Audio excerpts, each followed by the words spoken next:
If you're the Walt Disney Company and you've burned up a lot of goodwill with folks out there, then you might start taking things like impairment charges, which Disney did about $2 billion worth of in this most recent earnings call. But where did it come from? Selling assets for a lot less than what you paid for them is usually a bad thing, but that seems to be something that Bob Iger might be known for down the road. And then, of course, there's a bunch of movies and properties like Marvel that perhaps aren't worth as much as they once were.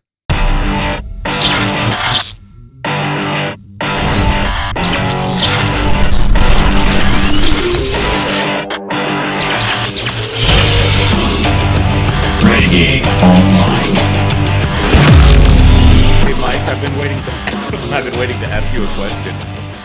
What does it mean when a year ago the effective tax rate of the Walt Disney Company is 30%? And now the effective tax rate is 67.7%. Is that for real? Yeah, for real. I haven't read the earnings report because I just woke up. Mexican Iron Man just woke up. And by the way, for my detractors and my critics, the fact that VR brought me on last is further proof I am not a YouTuber. Because page 10 of the earnings release, their effective income tax rate went to 67.1%. You know what that says to me? They trashed something massive, and we know that it's at least Star India. They took a loss on something huge in order to more than double their effective income tax rate. You're right. It is on page 10. Indeed, April 1st, 2023, effective income tax rate. Let me bring it up. I have it. I'm looking at the paper copy, Mike. I apologize. Yeah, you're right. They went from 29.9, which you would expect because, Mike, would you please let the audience know what is the United States corporate corporate income tax rate? Well, okay, let me back into that question, which is generally, okay, so 21% is more or less your corporate tax rate. Okay, so that's basically that. Now, when we deal with what is called effective tax rate, that's a little bit different because you have your what's called your standardized tax rate and then your effective tax rates. And so the effective tax rate generally is considered, it's like an average tax rate for a corporation adjusted for whatever changes happen in the different margins of the tax code. Now, when you have an effective tax rate, essentially says is okay. On a normal basis, these guys are going to pay about 21% income tax on the profit they make. However, if there's any weird things that happen, write-downs or charge-offs, like they have something that supposedly is worth a ton load of money, and then they have to write it off, that write-down, that charge-off of that value, they have to recognize that value and on that profit and loss statement in terms of income and expenses. And what can happen is that when they do that, in order to improve their balance sheet, they're trying to improve the way they look in terms of like their financial position, like overall, like their debt load and shit like that. But there's a price to be paid for that, and the price that's paid is called the effective tax rate, where they say, okay, we're going to let you take this one-time charge, but here's what it's going to do to your earnings and your effective tax rate in terms of how much you're going to pay, and that's what Jonas is talking about. So they recognize the massive gain then? Say that again? They recognized a large gain then that was not that wouldn't normally be on the books. The thing that I'm looking for is an unusual transaction to get them up to 70%. Well, just to look at the numbers. There's some kind of unusual transaction. It can be a write up or a write down. Like, for example, it could be part of it could be part of an asset acquired. It could be part of, it could be anything. And I don't know what it is because I got it up on my screen aside from what you've got it up right now. It could be anything. I mean, we don't know. So there's something in here that's buried, and I don't know what it is. But whatever it is causing their marginal tax rate to skyrocket 3 times what it normally is. Normally the flat tax rate is 21%, but the effective rate typically will be anywhere from 22 to 34, depending on what a company's doing. But the fact that it's 67 means there's something in here in terms of some asset or something's going on in terms of the balance sheet that's resulting in it. And I got the page up in front of me, and I went down another 7-8 pages. I'm going to try to look for a footnote while the show's going on. Yeah, and they may answer this during the call. There may be a question that comes up, and just for everybody that's looking on the screen, let me just quickly explain what Jonas pulled up here. Income before taxes. So this is kind of like what we talk about sometimes, is operating income. Make sure you read that paragraph below the highlight. Make sure you read that too. Right. But what you're looking at here, so this time last year, this same quarter last year, they had $2.1 billion, $2.123 billion in income before they paid taxes. Okay? They paid an income tax expense of $635 million.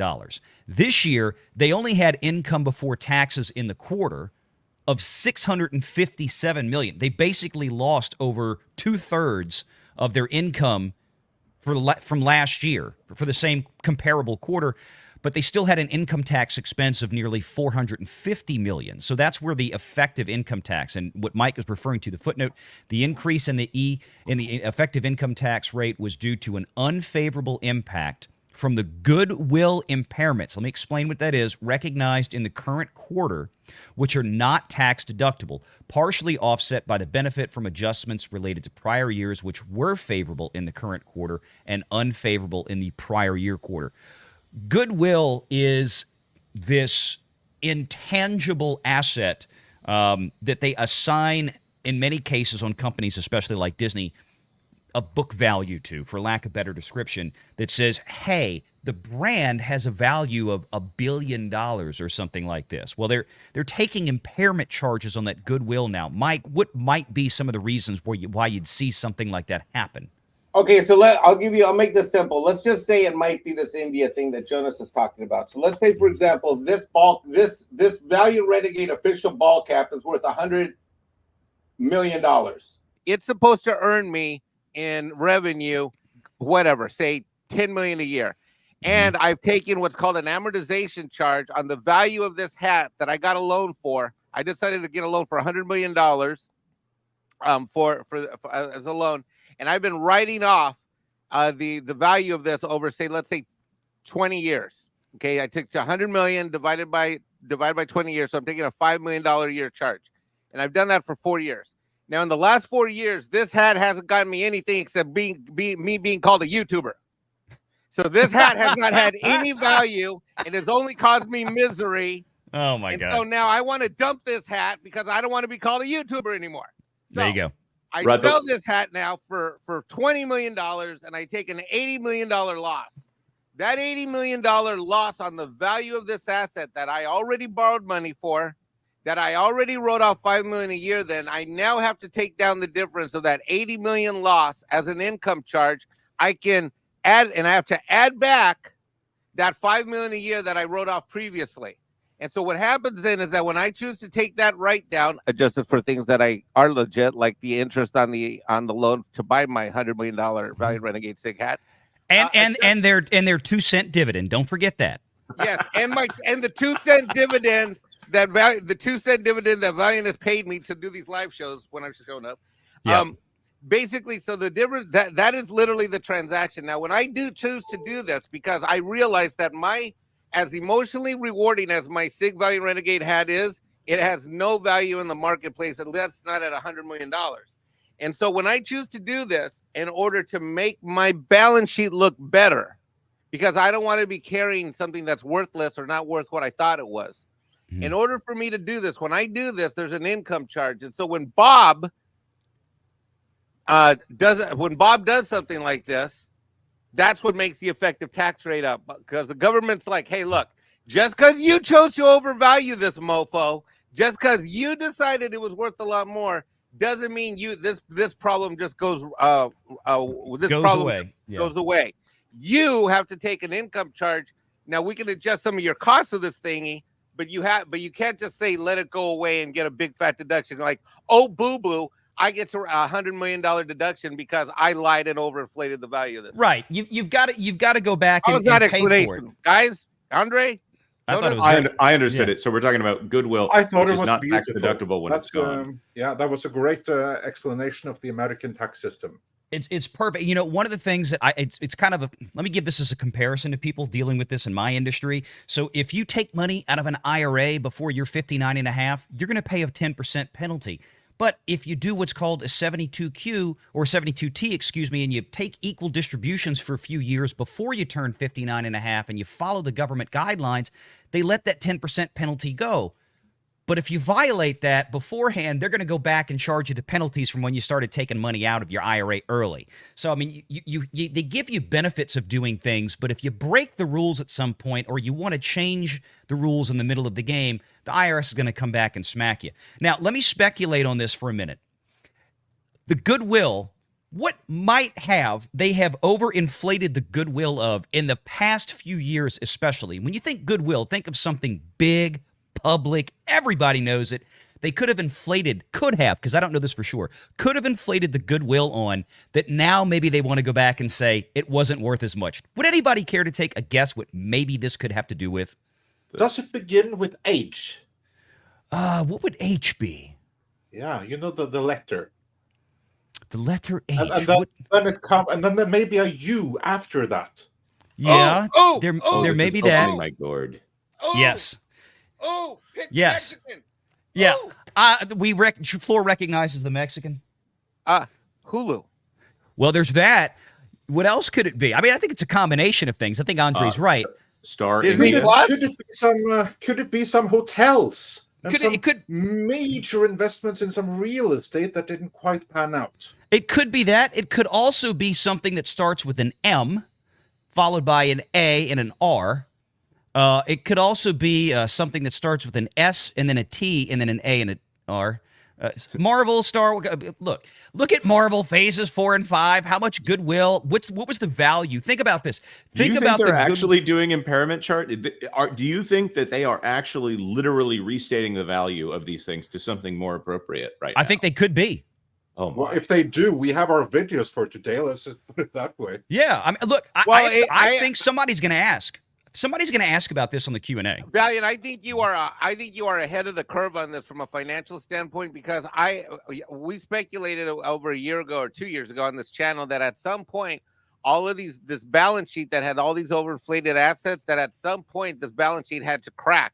And I think you made the observation on one of your live streams that at some point they're going to have to face the music and start cleaning this damn balance sheet up. And ladies and gentlemen, for those watching at home, while a profit and loss talks about the money that comes in, the expenses you have, and the money that goes out, and how much net you have, a balance sheet is actually the definitive financial statement of all of them at any given time, because that's what summarizes, as any of you would understand, how much money you have in the bank, you know, on your bank accounts at your local ATM debit card, how many credit cards you've got, how many loans you have, car loans, vehicle loans, mortgage, and if you have any stock bonds. So a balance sheet is like a snap picture in time as to what is your financial health. Now, you might not be making any money in a year, but you might be sitting on grandpa's inheritance of 10 million and you might be okay.